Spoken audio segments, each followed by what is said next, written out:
Hi guys, this is Jason Zach from Nathaniel School of Music.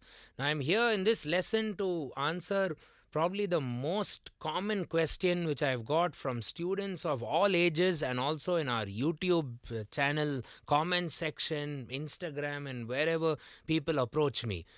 How do you improve the coordination or how do you build hand independence? Well, it's asked in all sorts of ways.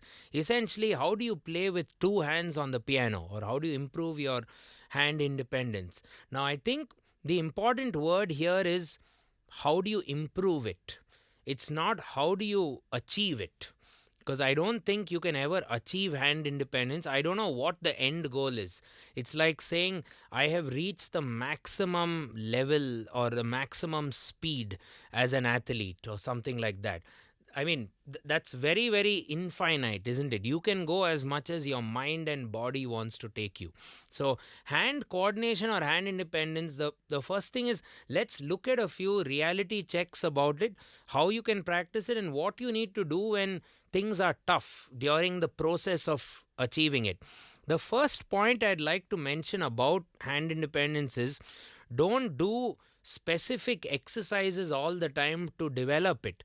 Rather, just go with the flow. Play music just freely and just do what you have to do. If you're doing a song, there are two ways of playing a song if you think about it. You could play the melody line in the right hand, that would be your melody section, which is more or less played in the right hand, and there will be some kind of a chord pattern to support that melody in the left hand. So all through a solo piano's journey, you're going to want to do that. For example,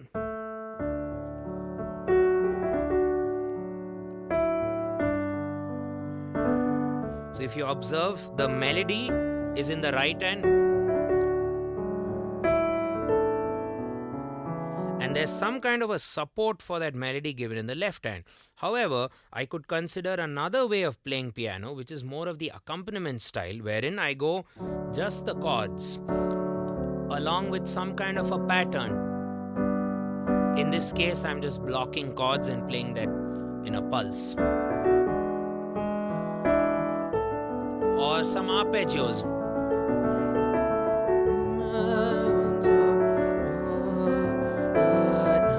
And you just support. So your job is not to play the melody, which you can, by the way,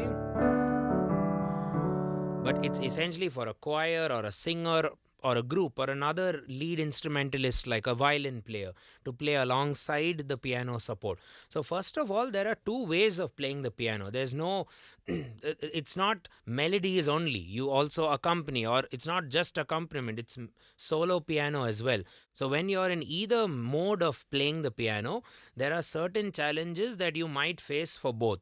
But the way I look at hand independence from a macro perspective is look at the two hands more like a vehicle. You get into a car and you trust the fact that the engine is running fine, that all the parts are oiled, everything has been serviced well, so to speak. So you get in and then you have the controllables. You control the steering to move it around and accelerate and brake and whatnot. Those are the things you control. So think of the one hand which you are in control of and trust that the other hand is going to deliver and going to do its job. So this is the common problem which people have. When we play a line, let's say we do any kind of melody. Now this is probably going to be in my conscious brain. I'm thinking of the tune, na na na na na. While this, the other hand, if this also has to be conscious, then how are you going to put them together? It's not going to be feasible.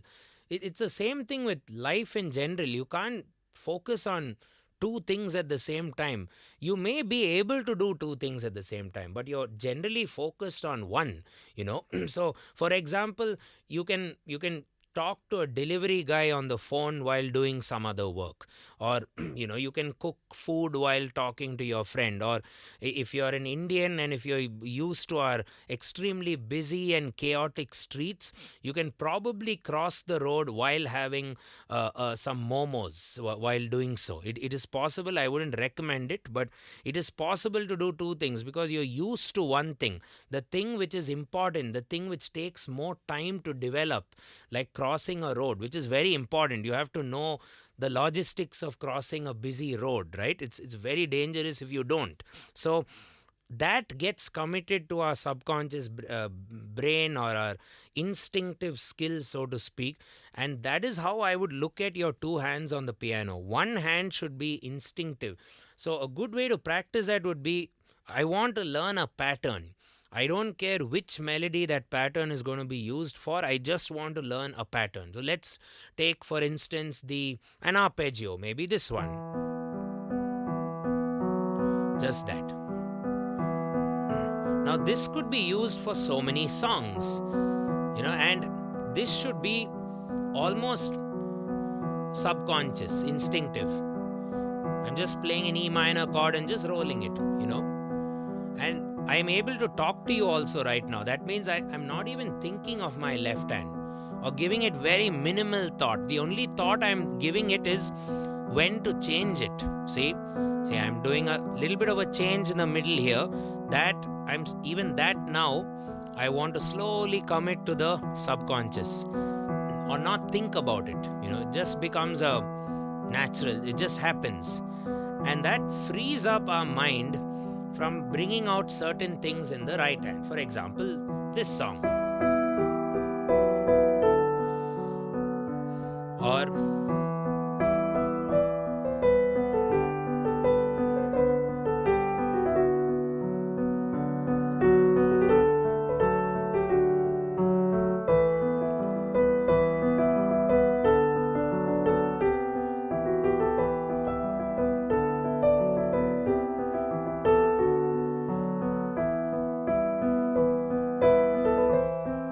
you see, whatever melody I play, it doesn't affect what my left hand engine is up to. The engine is pumped up and running, and this is one of the many patterns, as you know, on the piano. You could do something groovy in the left hand as well, like maybe this one.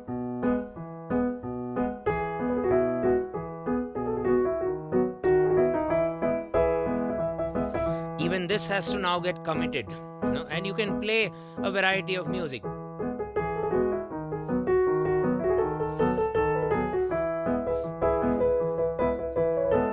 You're freeing your mind exclusively for the right hand. And technology in some cases may not help your cause, in the sense, a lot of the keyboards we buy these days, we buy them with all these technological features. And I don't even call them as features, because they are just existing drum loops and samples that you trigger by hitting a play button. Then you have the accompaniment button. Now, if you do all that, how are you actually playing the piano? You're not. It's just the keyboard playing itself with samples, and you're just pushing those buttons. So if you want to develop hand independence, stop using the technology. Don't look at anything here ever. Just look here. Look at the white and black keys, and maybe here all I would do minimally is control the volume, maybe use a metronome, and maybe explore one or two different piano or electric piano samples or organs or whatever. Sounds, yes, but don't use all the drum beats and those other accompaniment buttons. Those things are going to render your technique very harmful, actually. And if you're mentoring children, if any of you are teachers, or if you're a younger person watching this, what happens is that becomes a bad approach in the long run. So for 1 year you'll play like that, and to get out of that bad habit becomes almost impossible, right? Or tough, I would say. Not impossible, but very tough. So try to play piano. Don't play other things. Just only focus on the piano. So that's a very important idea, wherein one of the hands gets committed to the brain and to the subconscious, and the other hand is going to explore or improvise, and so on and so forth. However, you will have to go with a chord progression. So even the chord progression, the shifting, try to work on that first. And a great way to do this is to sing the melody line before you play it on the piano. So if I'm playing maybe this sort of a pattern, or let's change the pattern around, maybe this one, maybe this one. And if I come up with a melody, la da da de da de da da da de do. Okay? Now before you even consider playing that, sing that with the piano going la da de da da do, and then now.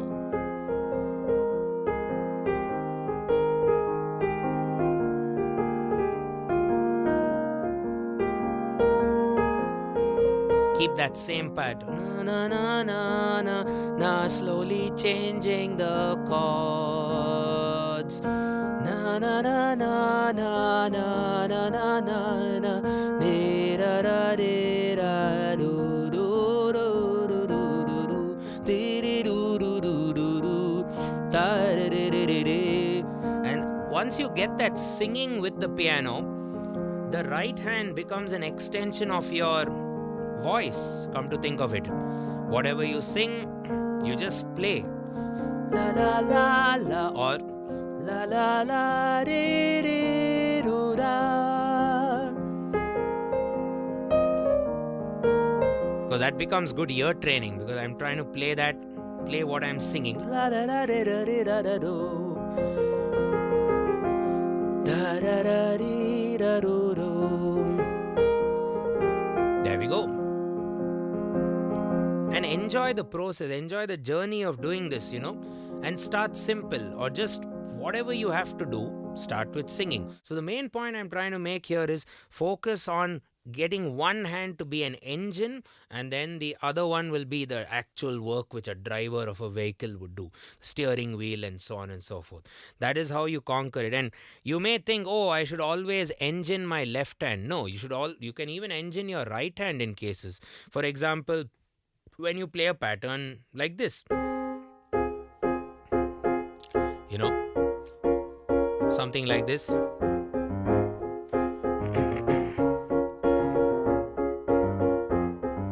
my creative hand is now the left hand. So pum pum pum pum para bara pum para baram para bara pum pum pum pa pum pum pum. There we go. Pa pa pa pa pum pum pa pa da da rum pa pa pa pum pa pa pa, and so on. So now my entire focus is given to the left hand.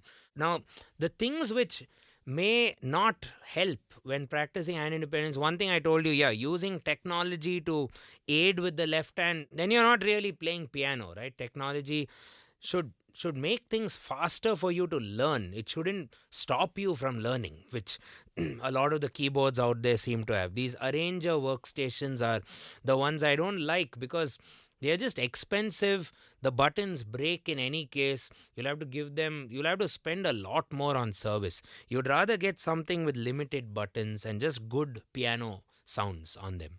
Okay? Right. So while you practice hand independence, you'll obviously have roadblocks along the way, in the sense your eventual goal didn't actually happen or is not happening right now.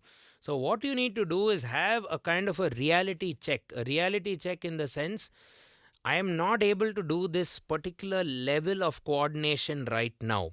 So for instance, if I just play a few chords in the left hand,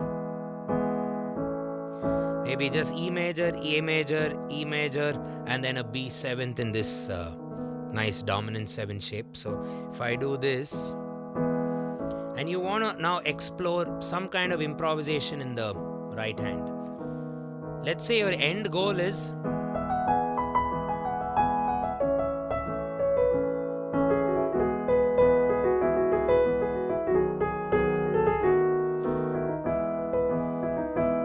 maybe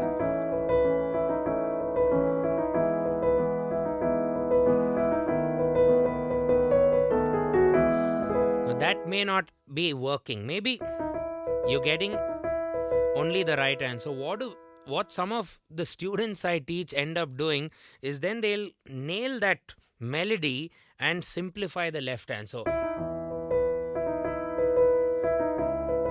Sounds good, but it'll sound 100 times better once you get the chords and the rhythm pattern there, don't you think? So, what you should then do is rather than simplifying the left hand, you should simplify the right hand and have a kind of a reality check. Currently, in this moment of time, I cannot play the right hand. So let me bank the left hand and start slow. Let's increment. I wouldn't say start slow, start simple. So if you take a standard left hand pattern, maybe just keep it simple, maybe just block it for now, and maybe go in the right hand. Everything you're gonna ever play will be semi-breves. 3, 4, 2, 3, or 1, 2, 3, 4, 2, 3, 4, 2, 3. See, this I'm sure you can do.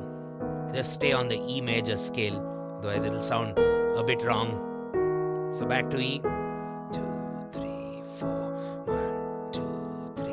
Now semi-breves sound nice, but it's a bit boring because it's not the chord. Now semi-breves are nice, but it may end up being a bit boring if you keep using it over and over, especially because the chords are changing. So what's after semi-breves? Maybe 2 minims.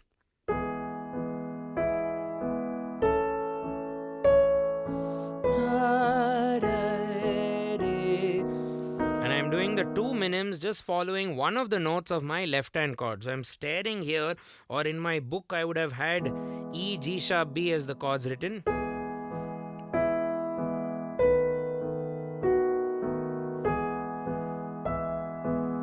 So there's no new note, and that's another challenge with hand coordination. If you have different stuff to play, all of a sudden the chords change. It's not only the pattern or the rhythmic framework, it's also the melody. If you just suddenly change notes, that's a job. So the coordination of the hands is a challenge melodically, harmonically, and rhythmically. You're dealing with all the 3 departments as one on the piano. So understand, have a reality check, and then what can I do at the current moment? Maybe minims. I'm sure you can do crotchets, which are quarter notes. That's on the pulse itself.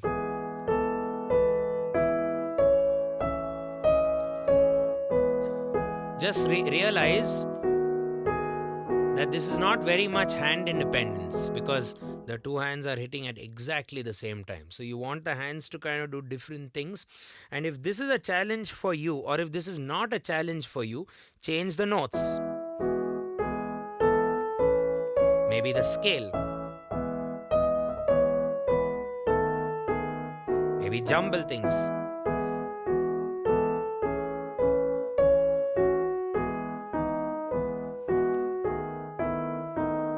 There we go. And then slowly move forward to other rhythms, like maybe a minim and 2 crotchets.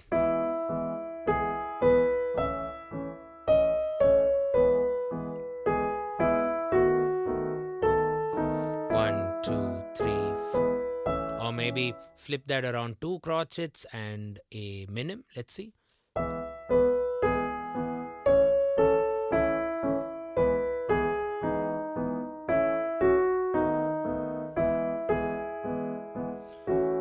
What am I doing now?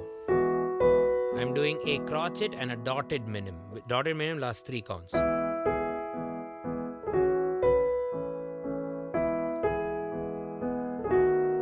Maybe flip that around also. The dotted minim following up with a crotchet.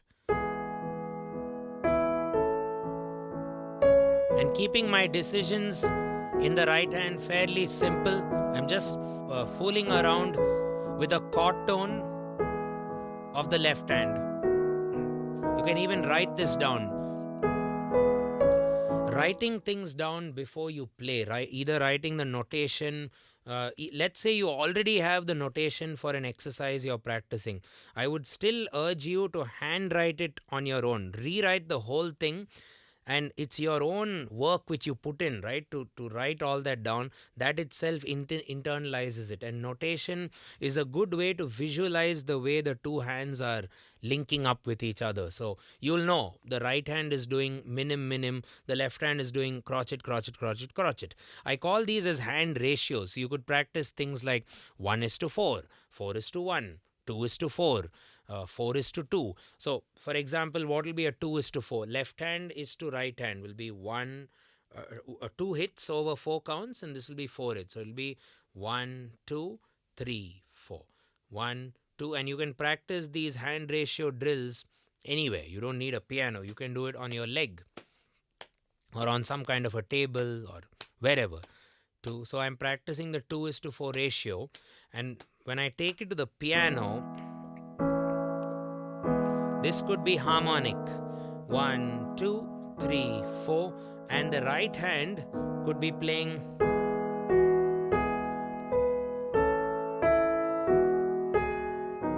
double of that.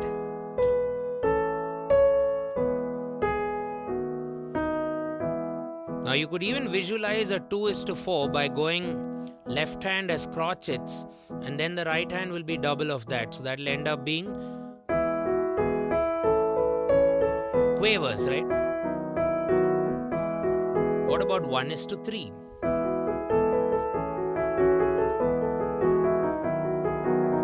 Those are triplets for you. So hand ratios is another great reality check. So one reality check was whatever you're doing in the left hand, you're telling yourself, I cannot play the right hand with respect to the current left hand, but I will not simplify the left hand. I will simplify the right hand. I know that melody is a really catchy one. I know you want to play that, but trust me, this takes time. And another important thing, as you practice, you need to enjoy the process. I wouldn't say you need to, you will rather. If you plan things well, if you write it down, and if you tell yourself the reality check, which is I have to simplify my right hand. The common thing is students will simplify, or most of us, myself included, we simplify the left hand. So if you want to grow hand independence, do the tough yards first. Finish the tough work, which is the non-glamorous work. So that will be the left hand for the most part if you're doing a solo arrangement. And then the right hand will eventually, you already know the right hand. The right hand is that catchy tune. But you can't get that with the sophisticated left hand pattern. So work on the sophisticated left hand pattern with a very, very simple right hand melody. And thus you're basically going step by step, realizing what challenge you have. And the advantage of going step by step, you take a few steps back, do something simple, and if you can do a dotted minim and a crotchet in the right hand alongside some kind of a left hand pattern, some arpeggio, you have not only got it for that song, you've got it for life. You've got the hand coordination pretty much for life. And the things which we get very good at are the things we don't obsess over every other day. For example, if you're playing a racquetball sport like badminton, table tennis, or the like, you don't actually keep telling yourself, I have to serve, this is how to serve, this is what I do. Yes, there'll be a basic posture, but you have to keep doing it, and you will on the job or in the game realize that your serve is not good enough. The opponent is able to smash you at any point of that particular court. So then you have to think, your survival instincts have to kick in, and then you realize, where should I serve? And then you get into placements, you get into angles and spin and the speed variations and bouncing and all of those things. So the point I'm trying to make is you should learn it on the job by going in a stepwise manner, and the advantage is you will know how to deliver that rhythm pattern for anything in life. It stays with you for life. The thing about music is we have our three departments: rhythm, melody, and harmony. Knowledge of rhythm stays with us forever. At any age, whichever age you decide to pick up music, this is not age dependent. Rhythm stays with you for life if you practice it well. You have to practice it with a lot of respect in a very, very stepwise manner, right? And the thing with piano practice is if you're looking at practicing something on the piano, it's not supposed to be easy, isn't it? Practice is supposed to be tough. It's supposed to get you to sweat it out and get better, progress forward to the next stage. So I understand the frustrations of practice, but I will say a few things when it comes to the way we practice or the mindset of practice. What always happens is the first few minutes, it could be if your practice session is about 1 hour, it's going to be near impossible to just, at least for me, that first 10 minutes is crucial. I need to give the first 10 minutes to the piano. I have to just go there and just give it the time. And what I tend to do is I'll do something which I don't know very well. I'll do an exercise, but I also want to get into the mindset of being a piano player and taking myself away from the other parts of the world around me, like the social media, my phone with Instagram and whatnot.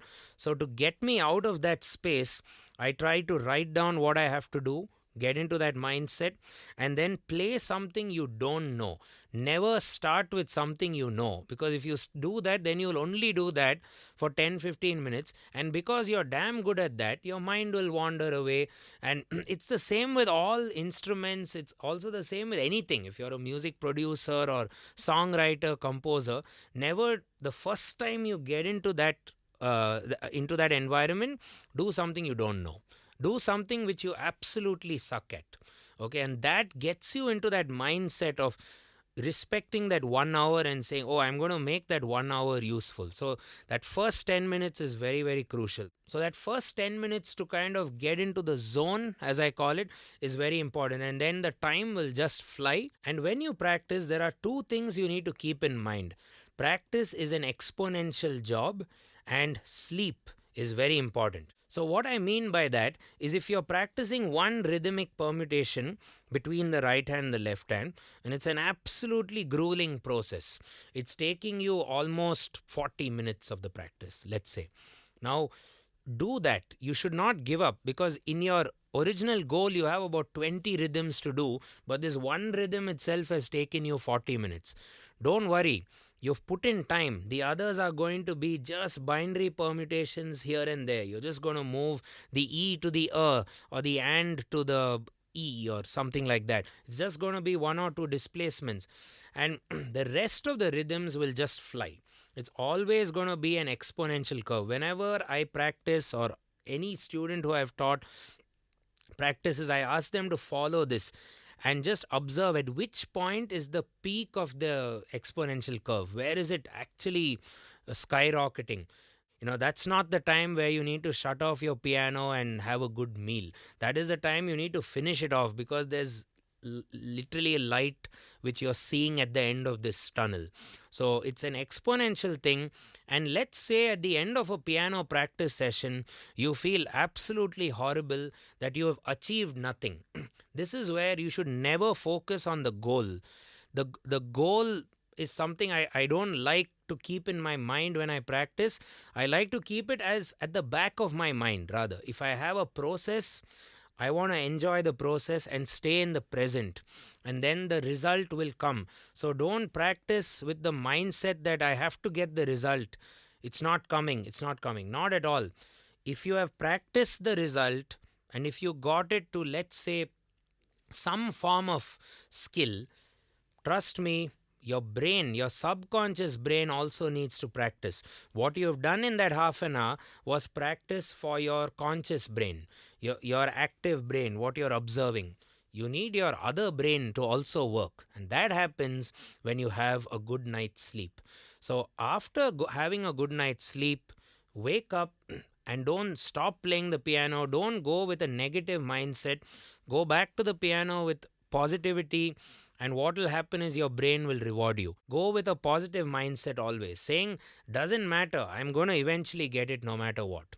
Okay, and this sleep pattern is very important. By sleep, I don't mean actual sleep. Well, I recommend it for all of you, but I just mean taking a break. It could even mean dividing your practice. Maybe you have your work at about 9 a.m. So you do a little bit of early morning practice, go to your office, come back, then you're a bit tired just before dinner, given maybe 20 more minutes, and you'll realize what you did in the morning has just gotten better in the evening, even though ironically you're supposed to be more tired in the evening, but then you're playing the piano better in the evening. And to build hand coordination, I always like to think that every one of us piano players are playing it as an even playing field. We are all given the same keys, the same key size, the same instrument, and we are all the same species. So at the end of the day, there's a guy who's working harder than you, who you should start striving to kind of become. So even for a person like me, I don't think I even know 10% of what I need to know. Or maybe the 10% itself is an exaggeration. So, in one lifetime, you're never going to be a master of an instrument. It's the same with a sport, it's the same with anything. It's a process. There will be days where you feel that you cannot even play the instrument, but it's just a cycle. You have to just go with the flow and just realize that we are just one individual trying to play this instrument and give it the best of what we can give it, so to speak. You have to practice. It will sound really, really airtight. And the thing which you're doing, get that to be really good. You don't want to say, I want to master hand independence. That doesn't make sense. If I want to say that to myself, I'll do about 20 things. Then there'll be a 21st thing which puts me back to the drawing board. And then you'll be very clear and certain that hand independence it's a process. You have to keep doing it. You have to keep trying it. And that's some of the challenges of learning in today's, fast paced YouTube like environment, where what are you going to type generally? You're going to type how to play this song, how to do this, how to master hand independence. We've also done titles like that. So don't be misled by such things. Those are kind of ways to get people to watch our videos. But the truth about hand independence is you cannot explain it in one video. You can't explain it in even 100 YouTube videos. You have to dive into the sea for yourself and develop the skill. Okay, so my main issue with YouTube videos is we have to kind of give you a final goal at the end of the video. But at that point, you'll also think that that is your final goal. And it shouldn't be. Your goal should be to practice. Your goal should be the process. And finally, you get this really good feeling that you're just organically getting into that song, and it just one day just hits you. It just one day comes to you, and it's a very good feeling. You shouldn't force the result. Right, guys? So before I conclude this talk, I just wanted to mention a few very important points. I've said a lot, but I'll just revise it and focus on 5 things which you need to keep in mind when you're dealing with hand independence. The first thing, which I've talked about earlier, is sing and play. Very, very important when you're playing the piano. It avoids frustration. It gets you to be in the zone and you're in the game. You're playing the sport. You're not going to some simulation or learning how to play badminton in a classroom. You learn it by going to the court and actually playing, and then losing, winning, and sweating and falling and whatnot. That's how you do it. So sing and play. And whenever you play the piano and you're trying to work on hand independence, you need to always focus on one of the probably the most important thing in music, the pulse. So if you go,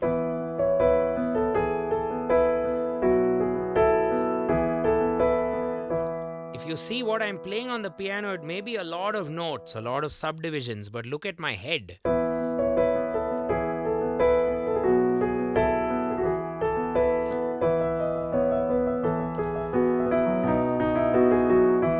It's just going with the pulse. It could be my head, my upper body, my foot. I can't clap because I'm playing the piano, but feel the pulse, focus on the pulse. That's very important. And I know it's a tough thing to say, but try to relax when you play the piano. And it sounds a bit strange. How do I relax? It's a bit tough because it is a physical job. Your back is being used. Your whole upper body is being used to play the instrument. So I would just say one thing. Focus on your breathing. Whenever you feel things are very tense, where the job is too difficult to achieve, try to just focus on breathing in and breathing out. Breathing in and breathing out also ends up making the music very organic and very dynamic, I would say. So, see, If you focus on breathing, as you breathe in, it gets louder. As you breathe out, it gets softer. It's science, biology. It's what happens when we breathe. So focus on that. And also, what I like about breathing is you take yourself to the bigger picture of the song. You're at the end of the day one musician playing a song. You're just one guy on this earth playing. So you tend to avoid being too possessive, and you don't think about yourself. You're thinking more about your song and what you're supposed to work on. So breathing is a more kind of a bigger perspective on the whole music which you're trying to play. Okay, and basic things like slowing down, simplification is very, very important. Slow down what you're playing. You can use a metronome to help you see if you're playing on time. And another thing I like to do when I use the word simplify, I also say don't judge yourself while you're playing a musical instrument, be it a piano or guitar or whatever. Because at the time of playing it, there is a lot of energy, there's a lot of, emotions being thrown at you or flowing by you. So you're also jamming with people. They may also tell you many things. So never judge anything real time.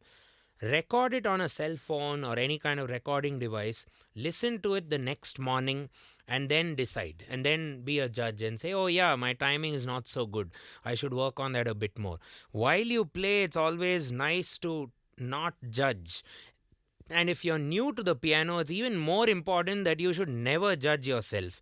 Let a teacher judge you, or something like that, or put up a couple of recordings and share it with your friends and family. See what they think. The last person to judge oneself in this field should be us. It should be others, because ultimately music is for others. It's an entertainment business at the end of the day, right? And lastly, the reality check. Build up to the eventual goal. Focus on the process rather than the result or that final song. So have a reality check. Coordinate your hands with simpler things rather than, just trying to climb Mount Everest without having any basic training or having a backpack which can handle the climatic conditions. Right, guys? I hope this video gave you some insights into practicing the piano, and I hope you can use some of these concepts and some of these tips in your journey. Let me know what you thought about it in the comments, and if you like the lesson, there's a like button somewhere there. Do consider hitting that, and for future videos, there's a subscribe button. Don't forget to hit that, and there's a bell for regular notifications. All of our content is supplemented on our Patreon page for as low as $5 a month, and then you have other tiers. You can get video courses, you can get personalized lessons with me, and if you'd like to do a full-on course, a semester style learning at Nathaniel School of Music, where you may want to improve on your ear training, your piano theory, composition, production, or whatever it might be, head over to nathanielschool.com and reach out to one of our course advisors. Cheers, and catch you in the next video.